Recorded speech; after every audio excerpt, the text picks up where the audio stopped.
No other place in the United States where a group like this would hang out in weather like this to hear the Declaration read and the heroes of America's democracy, and worst of all, a Harvard professor address you late in the evening.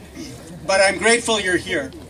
We thought we'd gotten this gift from the Koch brothers. They promised to give us the weather as their donation for this event today, and I guess we should have been a little bit more suspicious. Okay, so we hold these truths to be self-evident.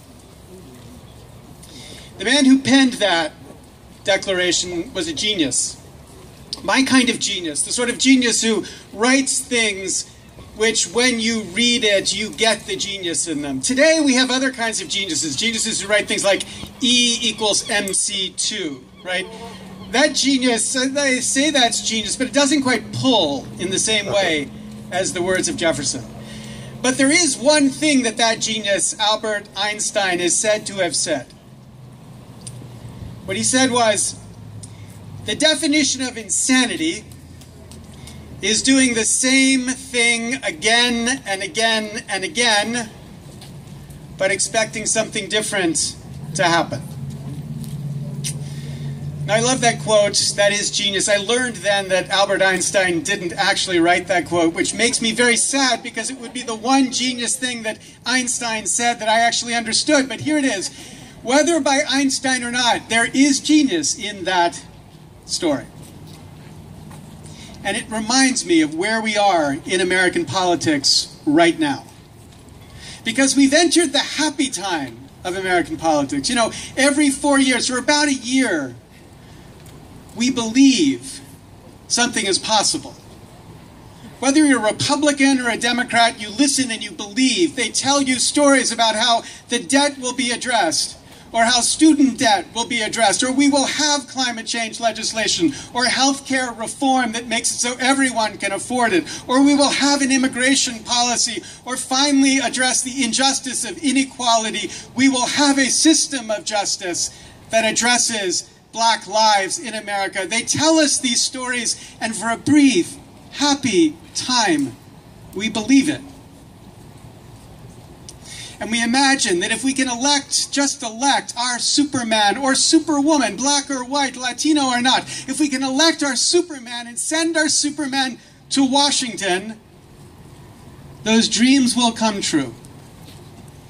Every 4 years we believe this. We go through this moment, this happy moment. But we hold these truths to be self-evident. That dream is a fantasy in American politics right now. Because what we know is that Washington is Krypton. Remember, Superman loses his power when he is on Krypton. So we elect Superman and we send Superman to Washington, but Washington is Krypton and he loses all his power or her power. It doesn't matter. Regardless, when they go there, they lose their power because of the fundamental difference between politics here and politics there. Here, the people rule. There, the money rules. And so when we elect our Superman and send them to that place, the money says, we have the kryptonite Superman. You can't do anything. And that's our insanity. Because each time we go through this cycle of belief, we forget the reality that once this man or woman toes up to do something, nothing can happen. Nothing can happen until we fix the system. Now, we in the Democratic Party, we like to talk about this in a particular way. Republicans talk about it in a different way. Republicans talk about the corruption of crony capitalism. We Democrats, we talk about this in the way my senator talks about it. We say the system is rigged. The system is rigged, which is why every time we elect someone, they go down there, they can't achieve what they say they can achieve because the system is rigged. And what we know, the truth that we find self-evident, is that until we can unrig the rigged system, there is no hope for reform. On the right or the left, it's not a Republican-Democrat point. There's no hope for reform until we can unrig the rigged system. Right. Now, the amazing thing about this presidential race, in large part because of the work many of you have been doing for the New Hampshire Rebellion, is that finally the presidential candidates are talking about this issue. People have been following around for the New Hampshire Rebellion, asking these questions again and again, and finally the candidates are talking about it. They're acknowledging the issue, which you would think, in a world where the Wall Street Journal reports that polls say this is the #1 issue in America, this issue, the issue we want our politicians to talk about, you would think it wouldn't be surprising that they would talk about the issue. But it is surprising. And it is surprising because the truth is they're embarrassed about this issue and they won't want to talk about it. And so that's our job. Our job is to find a way to make them talk about it, and we have been succeeding. Candidates, almost every credible candidate except one, on the Republican and Democratic side, has acknowledged the incredible injustice in the Supreme Court's decision in Citizens United. And candidate after candidate are talking about how they're going to push to get an amendment to the Constitution to deal with the incredible injustice of Citizens United. And that is enormous progress. But here's the problem. When they talk about this issue, they talk about this issue as one among 10. We've got all these different things we're going to do, and on this list of all these things we will do is this: we will change the corruption in the way Washington works. We will do everything, and we will do this. But here is the truth. Here is the truth, which we hold as self-evident. That all of the other things they're talking about, that they want to do, they will not do until they address this issue first. So our job has got to be to find a way to get them to give us a plan. Remember the ad that said, show me the beef? We've got to say, show me the plan. Show me the plan for how you will make this issue the #1 issue, the first thing you deal with when you show up in Washington in 2017. The first thing you will rally the country and the Congress to. Because what we know, the truth that we hold as so obvious, self-evident, what we know is that we will not see progress anywhere until we get them to do that. Now, the fact is, not a single candidate for president has done that yet. Even the man I love so much, that man right there, Bernie. You've heard of Bernie, right? Anybody hear of Bernie yet? Yeah!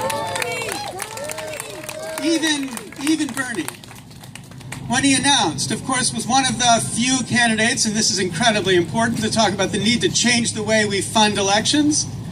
But he said, in the long run, we will change the way we fund elections. And that made me want to say, but Bernie, what are you going to be doing in the short run? Because in the short run, nothing gets done until you do what you want to do in the long run. In the long run, we're all going to be dead. Well, not all of us.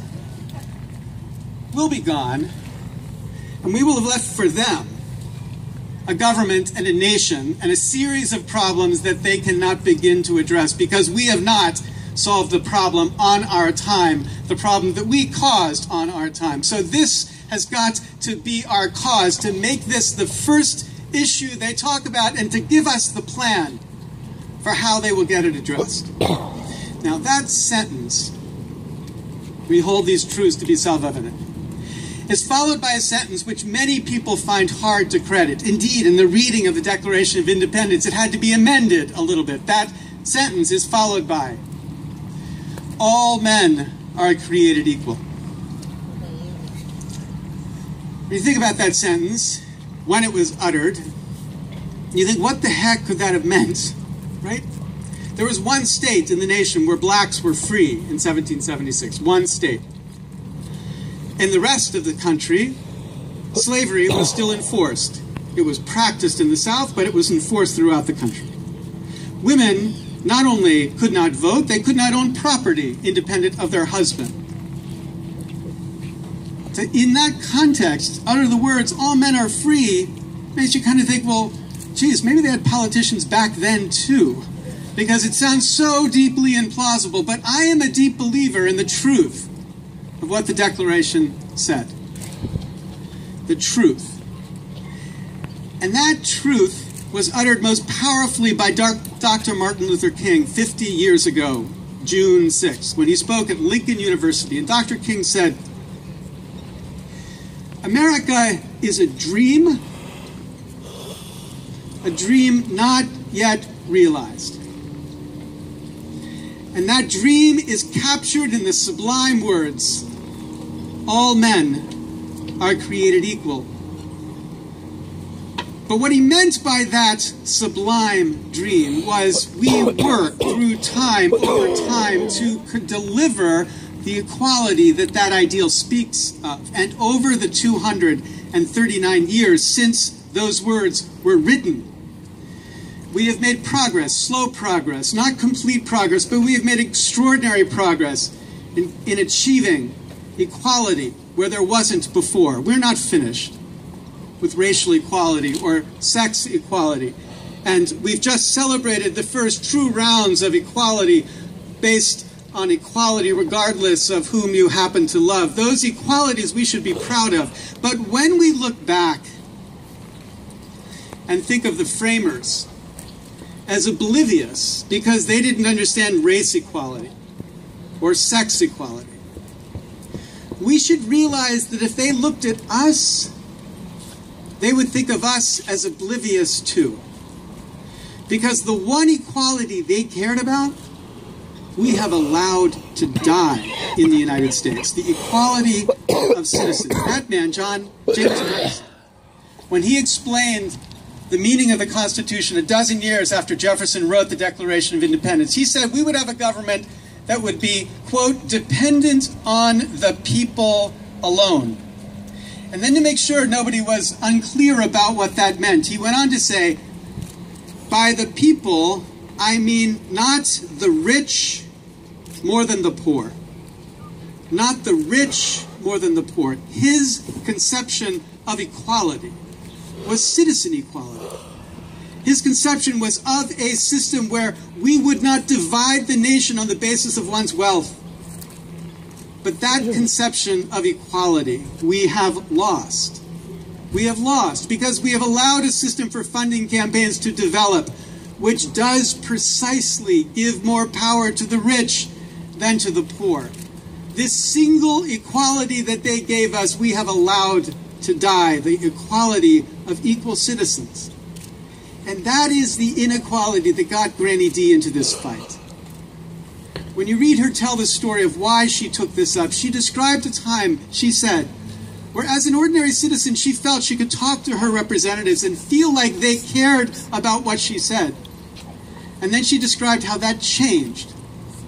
And they no longer cared about what she said because they were only caring about who would be helping them to fund their campaigns. And when she felt that, she felt she had no longer had the standing of an equal citizen, and she wanted to fight to get it back. And she suffered in that fight more than any of us have suffered in the fight since. Now, most people don't even have the sense of equality that she felt she had lost. Most people feel like this government cares not at all about them. They don't even have this sense of imagining a democracy which could be, as Madison said, not for the rich more than the poor. They don't feel that. They don't live that. But we have to give it back to them. And this is where you are so incredibly important. It is in your power to do this. It is in your power to make this issue the central issue. It is in your power to make it possible, again, to think not just about an independence, a declaration of independence to achieve equality 239 years ago, but to imagine it happening again here because of what you do. What you've done already by making this issue salient is incredibly important. But what we need now is to imagine how we can make this not just something they're willing to acknowledge, but something they know they have to give us a plan for. You can do it, and we must, because of those who've taught us what this could be. In honor of Granny D, in honor of Doug Hughes, in honor of everyone who has fought to make this issue as important as it is, please carry this declaration forward, this declaration of independence in our government again. And I'm going to take her home and do something appropriate now. So thank you very much.